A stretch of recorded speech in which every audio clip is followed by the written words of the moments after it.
Thank you so much for joining us. This is All Angles. I'm Dion Jax Miller. So thousands of Jamaicans have benefited from the Jamaica-Cuba healthcare initiative, especially the eye care program. Cuban health professionals have helped to fill a much-needed gap in health services in Jamaica, but not anymore. Jamaica announced it couldn't reach an agreement with the Cuban government to pay salaries directly to the Cubans, and also they said to have them have control of their own passports. Cuba says Jamaica bowed to U.S. pressure. So what are the implications? We're going to be talking with the opposition spokesperson on health, Dr. Alfred Dawes. We also have with us the president of the Medical Association of Jamaica, Professor Marvin Reed. Former president of the Nurses Association of Jamaica, Patsy Edwards Henry, is with us as well, along with journalist and producer of Talking History, Sandri K. Shaw. Now, let me just jump right into it then with you, Sandri K. Give us, because the whole relationship between Cuba and Jamaica does go back a little while, and it's very close. Tell us what perhaps you think we should bear in mind when we're talking about this issue. So Cuba's history, the Cuba-Jamaican relations actually go back to colonialism. We're talking about a relationship starting in 1500s. We know that the Spanish came here in the 1400s, and so by the 1500s, we had the Spanish taking hold of Cuba and also Jamaica. Cuba remained a Spanish colony until there was a war of independence, and then the U.S. moved in and occupied Cuba after that. And then between the time that the English moved into Jamaica, 1655 to 1660, to take over Jamaica, Cuba served as a base for the Spanish to constantly try and take back Jamaica from the English. That never happened. And then when that eventually didn't work out, a number of the remaining colonists ran to Cuba. Running to Cuba is nothing new. Of course, when the Haitian Revolution happened, we had a lot of the colonists also moving from Haiti to Cuba. Okay. So from the 1700s onwards, we are having this rivalry between the British and the Spanish. So bear in mind, it is not independent countries at this point. It's the British and the Spanish. And so we're also dealing with the matter of slavery. And that takes us up to the 1800s. But at one point, Britain was able to take control of Havana. So it's this constant back and forth. But there's this common thread of slavery taking place between both powers. During that time, we're producing tobacco. And Jamaica's tobacco industry benefits a lot from the support of the Spanish coming out of Cuba. Okay. So we fast forward a little bit. Cuba gains its independence in 1898. That's 64 years before we secure our own political independence. And then Cuba was occupied between 1898 and 1902. Cuba was occupied by the United States. We had Jamaicans moving between Jamaica and Cuba during that time because a number of them were working on sugar estates. We know that the United Fruit Company was in the Caribbean at that time. So not so much the banana industry like the sugar industry, but we did have Jamaicans working there, and especially in the East capital, the US capital in Eastern Cuba, the sugar industry did grow there. Then 1959, Cuba has its revolution. After the revolution, we have a number of Jamaicans working in Guantanamo Bay. Bear in mind, Jamaica is still a British colony. But also note that even before the revolution, we had Jamaicans working in Guantanamo Bay. So we have this long history between 1500 and 1950s. All right, so revolution happens. We know about Castro now. We know about his relationship with Guevara and so on.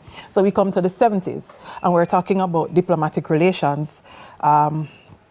Trinidad, Guyana, and Jamaica, we know that there's a US-led embargo around Cuba based on the fact that Batista was expelled. Cuba's taken over and nationalized a number of industries. And so these countries that I just listed, TNT, Guyana, Jamaica, we break protocol and we decide to form diplomatic relations with Cuba. We decide to trade with them. And so over time, a close relationship is developed between Jamaica, Cuba, and then later on we see Grenada entering in the form of Maurice Bishop. Of course, the era of manly and democratic socialism. Yes, and so I wasn't around that time, but I've heard the stories, and as a historian, I've had the privilege of looking up that information. Then in that period, there's a non-aligned movement that emerges. Jamaica is a part of the non-aligned movement. These are countries that are insisting that they have to chart their own path toward independence, toward freedom.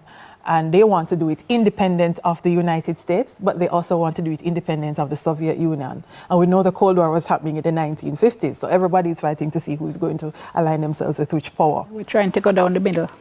That's right, so that's why we're non-aligned. Several countries are there, I can't list all of them. There is Ghana, there is India, there is Egypt, there is Nicaragua, and there's Angola. A lot of people walk around in the shirts with Che Guevara or Che and Castro, and a lot of them don't know the history behind it. But Cuba, Castro, with the support of Guevara, becomes very instrumental in freeing Angola from the Portuguese, but also when the South Africans make advances toward Angola during apartheid era, Cuba was very instrumental in repelling them. So we are there with them, and they are focusing now on the principles they have. It is they want to respect sovereignty, so every country should have its right to choose its own government, chart its own path. They don't want to interfere in each other's domestic affairs, and they also want equality and mutual benefit. So you can understand in later years, when countries start to trade, and they have a friend in Venezuela, and the Petro-Caribbean agreement comes on, there's this agreement about you giving me support and I supporting you again, whether it's half price of something or in services. The issue, however, when the non-aligned movement is around is that Cuba was known to be very close with the Soviet Union, and so what appears on the surface, one can understand the fears that Jamaica is going along the communist path. And so that also fuels some of the fears we have in Jamaica when Manny talks about democratic socialism, especially if he's friends with Maurice Bishop. And I, as a teacher, as an educator myself, I've shown my students the photograph of the trio to tell them about this part of history. So that for me, I don't know about now, but for me, that was a popular photo when I was going to school. And then, so 1970s, we have that going on. 1980s is when we see a sort of change, because then 1980s political administration changes, and so we have a government that's more aligned with the United States, less aligned with Cuba, and then that doesn't really change until former Prime Minister the expulsion of the Cuban ambassador. Oh yes, Estrada. I forgot about that. And then by Seaga when he came in power first. When he came into power, because he was how I was taught the history. This is not my own personal view. I have to state the disclaimer. Okay. How I was around the table was here or was there. How I was taught the history is that the Seaga-led administration was more sympathetic towards or more aligned with the U.S., and so that's why one of the reasons why Estrada was expelled. And then, of course, I think it was one of his first official acts as Prime Minister, if I recall. Yeah. I never went that far. And then 1990s, you know, when Prime Minister Patterson takes his seat, the relationship starts to strengthen again. So much so that when the Association of Caribbean States is formed, Cuba is a very active founding member right there. And there were 25 states. But I don't remember all of them, but Cuba was a very active member. And then we have some cooperation now where we're talking about cooperation in agriculture. Some of us might know the Jamaica Hope, the cattle breed. We were working with Cuba with that. Cuba was trying to develop their breed that would have been more, more resistant to the tropical climate. And at the same time, we were getting support in doing research on artificial insemination. And when I talk about the cattle, I also remember this thing because we used to laugh about it when it was done. They sent us some water buffaloes. I think it was 1 male and 6 females. I don't remember that. 1999, you can look it up. They're still in Savannah. I used to wonder where they are. I did not know that. Yes, because I don't remember that. Because Castro was a proponent of buffalo milk. Okay. And he was saying that buffalo milk is probably more nutritious than cow's milk. Well, I grew up with a father who said cow's milk is for calf. Exactly. Someone who was water buffalo, by the way. And it tastes good? Tastes good. Okay. Really? Okay. They're still So there. I remember that we used to laugh about it. And as school children at the time, I was still in school when they came here, we used to laugh about it and everybody wanted to see what they look like. Okay. And it's funny because I'm talking to some people who are more, a bit older than me, and they're telling me they don't know about the buffaloes either. So I'm wondering why. No, I don't remember them at all. Yes, as a gray-haired person.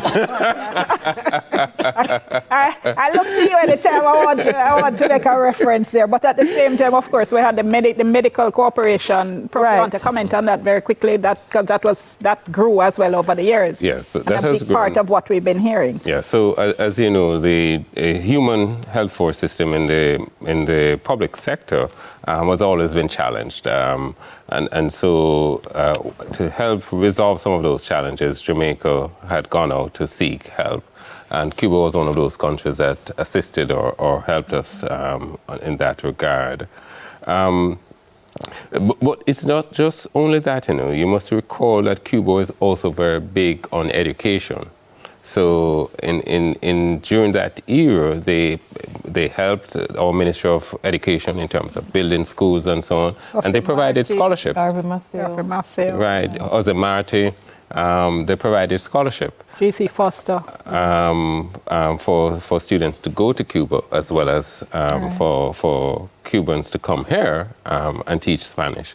So the cooperation involves not, as I said, not just health, but other technical areas where Jamaica was identified as a deficit, and the Cubans, through the bilateral agreement, agreed to help us out. Hold that thought for me. Let's go to break, and then we'll pick up when we come back. Remember our WhatsApp line, it's 876-254-0693. Give us your first name and your general location. We'll soon come.